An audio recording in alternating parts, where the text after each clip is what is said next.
नमस्कार दोस्तों, स्वागत है आपका आज के हमारे वीडियो में। आज की इस वीडियो में हम बात करने जा रहे हैं सीजी टेट छत्तीसगढ़ शिक्षक पात्रता परीक्षा एंड सी टेट परीक्षा के लिए महत्वपूर्ण प्रश्न जो बार बार पूछे जाते हैं।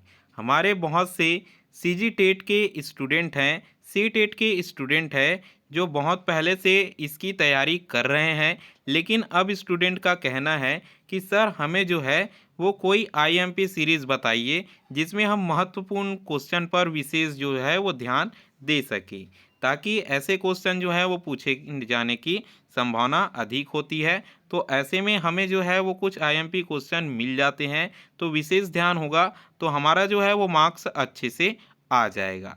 तो चलिए आज की इस वीडियो में हम इसी पर बात करने वाले हैं। कुछ महत्वपूर्ण क्वेश्चन जो है वो हम ला चुके हैं और ये क्वेश्चन जो है वो बार बार सीजी व्यापम के द्वारा बहुत ही ज़्यादा पूछे जाते हैं, जो हमारे छत्तीसगढ़ टेट परीक्षा के लिए जो है वो बहुत ही महत्वपूर्ण है। तो चलिए आज की इस वीडियो में हम आगे बढ़ते हैं। यदि आप हमारे चैनल में पहली बार आए हो तो चैनल को जो है वो आपको सब्सक्राइब कर लेना है, वीडियो को लाइक कर लेना है, बेल आइकन को ऑल पर सेट कर देना है ताकि हर ज़रूरी नोटिफिकेशन जो है वो सीधे आप तक पहुंचती रहे। साथ ही साथ वीडियो को लाइक कर देना है और शेयर कर देना है उनके साथ जो इस बार जो है वो सीजी टेट की परीक्षा जो है वो देने वाले हैं, क्योंकि अभी जो है वो आपके पास सिर्फ 20 दिन का समय जो है वो बचा हुआ है। जितने आपके पास महत्वपूर्ण क्वेश्चन होंगे, तैयारी होगी, उतने अच्छे मार्क्स जो हैं वो आपके आने वाले हैं। तो चलिए आगे बढ़ते हैं और पहला क्वेश्चन हम देखते हैं कि क्या कुछ जो है वो कहा जा रहा है। तो देखिए पहला क्वेश्चन हमारा क्या है। जीन पियाजे के अनुसार बच्चे अमूर्त तर्क और तर्क कौशल किस अवस्था में विकसित करते हैं। आप सभी को पता होगा कि जीन पियाजे वाला क्वेश्चन जो है वो बहुत ही महत्वपूर्ण होता है हमारी सीजी टेट की परीक्षा में। तो इस क्वेश्चन को आपको जो है वो अच्छे से ध्यान में रखना है कि जीन पियाजे के अनुसार जो है वो बच्चे अमूर्त तर्क और तर्क कौशल किस अवस्था में विकसित करते हैं, ठीक है, किस अवस्था में करने की क्षमता जो है वो रखते हैं। तो जीन पियाजे के अनुसार चार अवस्थाएं जो हैं वो आपकी बताई गई है।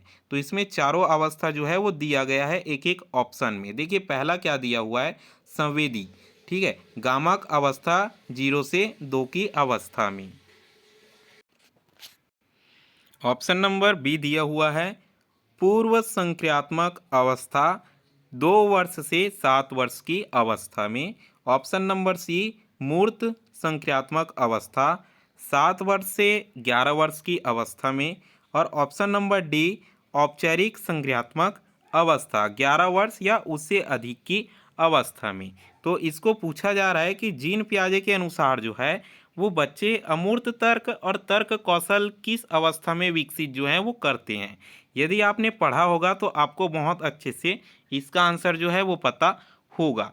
तो यदि आपको आंसर पता है तो आपको जो है वो कमेंट बॉक्स में कमेंट करके बताना है कि आपको जो है वो इसका आंसर सही से आता है कि नहीं आता है, कौन सा जो है वो सही आंसर इसका है। और जो स्टूडेंट नहीं जानते हैं उनके लिए हम जो है वो आंसर बताते हैं कि इसका सही आंसर जो है वो हमारा क्या होने वाला है।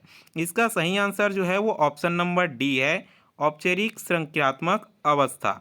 11 वर्ष या फिर उससे अधिक की अवस्था में बच्चे जो हैं इसकी क्षमता में आते हैं। स्पष्टीकरण में हम देखते हैं कि इस अवस्था में किशोर अमूर्त अवधारणाओं, परिकल्पनाओं और जो है वो तार्किक निगमन के बारे में सोचने में सक्षम हो जाते हैं, मतलब कैपिबल जो है वो हो जाते हैं। अब देखते हैं हमारा क्वेश्चन नंबर 2। क्वेश्चन नंबर 2 क्या कहता है, लेन वायगोतोस्की के अनुसार, ठीक है, ये अब हमारा आ गया। लेन वायगोतोस्की के अनुसार संज्ञात्मक विकास का मूल कारण क्या होता है। आप सभी को पता होगा, यदि आपने प्रीवियस ईयर में टेट का एग्ज़ाम दिया है तो ये क्वेश्चन भी कितने महत्वपूर्ण जो हैं वो आपके बनते हैं। और यदि आप पहली बार दे रहे हो तो आपको जो है वो इसे विशेष ध्यान में रखना है। तो देखिए लेव वायगोत्स्की के अनुसार जो है वो संज्ञात्मक विकास का मूल कारण क्या होता है। ऑप्शन नंबर ए संतुलन, ऑप्शन नंबर बी सामाजिक अन्योन्य क्रिया, ऑप्शन नंबर सी उद्दीपन अनुक्रिया युग्मन और ऑप्शन नंबर डी अनुवांशिकी स्वभाव। इसका भी आंसर आपको पता है तो जल्दी से आप जो है वो कमेंट बॉक्स में कमेंट करके बता दीजिए, ताकि हमको पता चल सके कि आपको इसका आंसर जो है वो आता है, और आप जो है वो आज की सीरीज़ में टोटल कितने क्वेश्चनों का आंसर जो है वो सही बताते हैं। ठीक है, यदि पता है तो कमेंट कर दीजिए, नहीं पता है तो चलिए इसका हम सही आंसर जो है वो देखते हैं। लेन वाइगोत्स्की के अनुसार संज्ञात्मक विकास का मूल कारण जो होता है हमारा क्या होता है? ऑप्शन नंबर बी जो है वो राइट आंसर हो जाएगा, सामाजिक अनोन्य क्रिया। स्पष्टीकरण हमारा ये कहता है कि वाइगोत्स्की का मानना था कि बच्चे का विकास समाज और संस्कृति के साथ अंतः क्रिया के माध्यम से जो है वो होता है।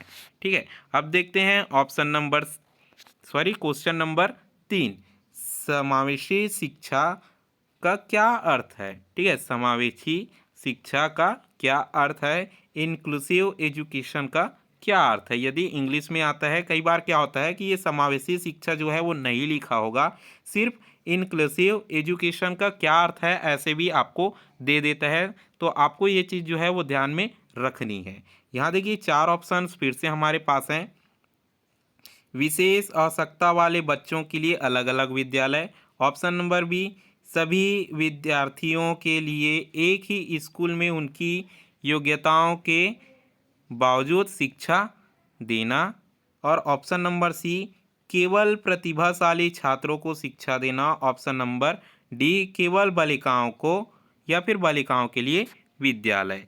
तो समावेशी शिक्षा का क्या अर्थ होता है? तो यहाँ देखते हैं कि हमारा ऑप्शन नंबर बी जो है वो सही आंसर हो जाता है, क्योंकि सभी विद्यालयों को एक ही स्कूल में उनकी योग्यता के बावजूद जो है वो शिक्षा देना। क्यों हो जाएगा इसका स्पष्टीकरण भी हम देखते हैं, क्योंकि स्पष्टीकरण जब हम पे पता होगा तो ये चीज़ें जो हैं वो लॉन्ग टाइम तक की हमें जो है वो याद होगी।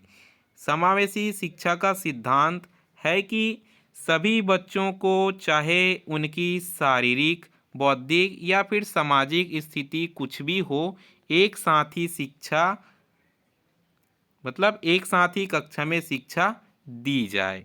ठीक है, अब आगे बढ़ते हैं अगले क्वेश्चन की ओर। लेकिन यदि आपने अभी हमारा चैनल जो है वो सब्सक्राइब नहीं कर रखा है तो चैनल को सब्सक्राइब कर दीजिए, साथ ही बेल आइकन ऑल पर सेट कर दीजिए, ताकि हर जरूरी नोटिफिकेशन जो है वो सीधे आप तक पहुंचती रहे और आप जो है वो सभी अच्छे से तैयारी जो है वो कर सके। अगला क्वेश्चन हमारा क्या कहता है? राष्ट्रीय पाठ्यचर्या का रूपरेखा हमारा जो है वो NCF 2005 के अनुसार जो है वो शिक्षक की भूमिका क्या है?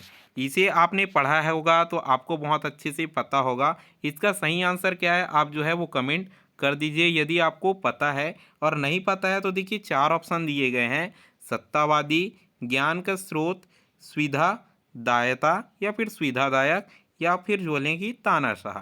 तो 2005 के रूल के अकॉर्डिंग शिक्षक की भूमिका क्या है? ठीक है, तो ये हमारा ऑप्शन नंबर सी जो है वो सही हो जाता है, क्योंकि इसमें जो है वो स्पष्टीकरण भी हमने लिखा है। तो स्पष्टीकरण में क्या है कि NCF 2005 के अनुसार शिक्षक को एक ऐसे व्यक्ति के रूप में देखा जाता है जो बच्चों को ज्ञान का निर्माण करने में मदद करता है, ना कि केवल ज्ञान जो है वो देता है। ठीक है, तो अब देखते हैं अगला क्वेश्चन नंबर 5, सतत एवं व्यापक मूल्यांकन CCE में व्यापक शब्द का क्या तात्पर्य है या व्यापक शब्द का क्या अर्थ होता है? तो देखिए 4 ऑप्शन फिर आपके पास है। केवल शैक्षिक क्षेत्र का मूल्यांकन। ऑप्शन नंबर बी, केवल सह शैक्षिक क्षेत्र का मूल्यांकन। ऑप्शन नंबर डी, शैक्षिक एवं सह शैक्षिक दोनों क्षेत्र का मूल्यांकन। ऑप्शन नंबर डी, छात्रों की गलतियों का मूल्यांकन। इसका सही आंसर क्या हो जाएगा आपको जो है वो कमेंट बॉक्स में कमेंट करना है। यदि नहीं पता है तो हम देखते हैं कि इसका सही आंसर हमारा जो है वो ऑप्शन नंबर सी हो जाता है, शैक्षिक एवं शैक्षिक दोनों क्षेत्र का मूल्यांकन। क्योंकि व्यापक अर्थ या फिर व्यापक शब्द का अर्थ है छात्र के व्यक्तित्व के सभी पहलुओं जैसे ज्ञान, कौशल, दृष्टिकोण और मूल्यों का मूल्यांकन करना है। ठीक है, तो ये ऑप्शन हमारा सही हो जाएगा। अब देखते हैं क्वेश्चन नंबर 6 हमारा जो है वो क्या कहता है। भाषा कौशल का सही मनोवैज्ञानिक क्रम जो है वो क्या होता है। ठीक है, भाषा कौशल मतलब किसी भाषा को सीखने के लिए सही क्रम जो है वो क्या होगा। पहला, पढ़ना लिखना सुनना बोलना। ठीक है, दूसरा, सुनना बोलना पढ़ना लिखना। सी, बोलना सुनना लिखना पढ़ना। और ऑप्शन नंबर डी, लिखना पढ़ना बोलना और सुनना। यदि आपको जो है इसका आंसर पता है तो कमेंट बॉक्स में कमेंट कर दीजिए, ताकि हमें भी पता चल सके कि आप जो है वो इसमें कितने मार्क्स जो हैं वो लाते हैं। तो इसका सही आंसर हमारा जो होगा ऑप्शन नंबर बी, सुनना बोलना पढ़ना और लिखना। क्योंकि एक बच्चा जो है वो स्वाभाविक रूप से पहले सुनता है, फिर बोलता है, उसके बाद जो है वो पढ़ना सीखता है और अंत में जो है वो लिखना सीखता है। ठीक है, तो इसमें कंफ्यूज नहीं होना है, क्योंकि बहुत सारे स्टूडेंट ऐसे क्वेश्चन में कंफ्यूज जो हैं वो रहते हैं। अब देखिए 7वां नंबर, प्राथमिक स्तर पर भाषा सीखने का मुख्य उद्देश्य क्या होता है। ठीक है, या फिर क्या है। पहला, व्याकरण का जो है वो नियम रटना। बी, साहित्य की विधाओं से परिचित कराना। सी, जीवन की विभिन्न स्थितियों या फिर परिस्थितियों में भाषा का प्रभावी उपयोग जो है या फिर प्रयोग जो है वो करना। और ऑप्शन नंबर डी, परीक्षा में अच्छे अंक लाना। ठीक है, तो आप जो है वो कोई भाषा जो है वो सीख रहे हो तो किस चीज़ के लिए आपको सीख रहे हो। ठीक है, तो इस चीज़ को आपको बताना है। तो देखिए ऑप्शन नंबर सी इसका सही आंसर हो जाएगा, क्योंकि जीवन की विभिन्न स्थितियों में भाषा का प्रभावी उपयोग जो है और प्रयोग जो है वो आपको करना है। ठीक है, इसको आपको एक्सप्लेन करने की ज़रूरत नहीं है, क्योंकि कोई भी भाषा जो है वो आप सीखोगे तो सिर्फ परीक्षा में अच्छे अंक लाने के लिए आप नहीं सीखोगे, अपने जीवन में भी उसे प्रयोग करोगे ही करोगे अच्छे ढंग से। अब देखते हैं 8वां नंबर क्वेश्चन। क्वेश्चन नंबर 8 जो है वो क्या कहता है, यथाशक्ति में कौन सा समास जो है वो है। तो इस चीज़ को जो है वो हम बहुत पहले से पढ़ते आ रहे हैं। करीब हम स्टूडेंट थे 5वीं 6वीं या फिर 5th क्लास 6th क्लास के, तब से हम जो है वो संधि समास जो है वो पढ़ रहे हैं। तो इसका आंसर जो है वो आपको कमेंट बॉक्स में देना है। 4 ऑप्शंस आपके पास हैं। ऑप्शन नंबर ए, तत्पुरुष समास। ऑप्शन नंबर बी, द्विगु समास। ऑप्शन नंबर सी, अव्ययभाव समास। और ऑप्शन नंबर डी, बहुब्रीहि समास। तो कमेंट करके आप बताइए कि इसका जो है वो सही आंसर क्या होगा। ठीक है, अब देखते हैं क्वेश्चन नंबर 9, पारिस्थितिक तंत्र में ऊर्जा का मुख्य स्रोत भी क्या होता है। ये भी बहुत ही इजी क्वेश्चन है, बहुत पहले से हम इसे पढ़ रहे हैं, इसे भी आपको कमेंट बॉक्स में बताना है। पहला, ATP. Option number B, glucose. Option number C, सूर्य का प्रकाश। ऑप्शन नंबर डी, हरे पौधे। तो ये भी आपके लिए जो है वो होमवर्क हो जाएगा। आप जो है वो कमेंट बॉक्स में कमेंट करके बताएंगे कि ये जो है वो आपके लिए मतलब कौन सा सही आंसर जो है वो होने वाला है। अब देखते हैं हमारा 10वां नंबर क्वेश्चन, छत्तीसगढ़ का राजकीय पशु कौन है। ठीक है, ये आई थिंक 90% स्टूडेंट को तो पता होना चाहिए जो छत्तीसगढ़ के हैं, और सीटेट परीक्षा में ऐसे ही टाइप के क्वेश्चन जो हैं वो आपके पूछे जाते हैं। ठीक है, तो पहला बाघ, दूसरा हाथी, तीसरा वन भैंसा और चौथा हिरण। क्या चीज़ है आपको जो है वो बताना है। देखिए इसका सही आंसर जो है वो हम देखते हैं, तो ऑप्शन नंबर सी, वन भैंसा जो है वो इसका राइट आंसर हो जाएगा। ठीक है, तो ये हमारे 10 महत्वपूर्ण क्वेश्चन थे, जिनको आपको जो है वो याद रखना है, ध्यान में रखना है, क्योंकि ये क्वेश्चन जो है वो मोस्ट रिपीटेड क्वेश्चन में से टॉप 10 क्वेश्चन में आते हैं। क्योंकि कुछ ऐसे क्वेश्चन होते हैं जो व्यापम बार बार रिपीट जो है वो करता रहता है। तो आज के वीडियो में केवल इतना ही।